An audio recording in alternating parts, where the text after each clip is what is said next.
Takže sú tu tie Vianoce, dal som na seba svetrík s jeleniama a teraz volám dvoch fanfonistov, ktorých som si vybral v svojom pišta castingu, Simonku a Ivetu, že poďte so mnou také animované do lesíka na kapore pozrieť, na srnky a tak. A tu je veverička, poetka. Ideš? Bažinou smútku sa pišta kvári, mráz ho štípe rovno v tvári.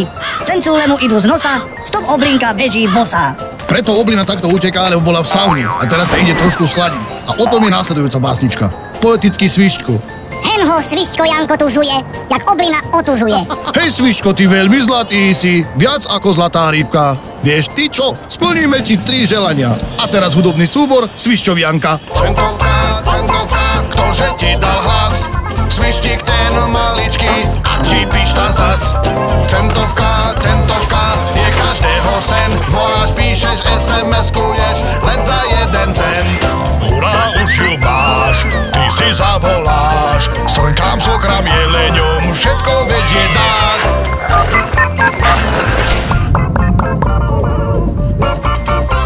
Centovka je tu zas.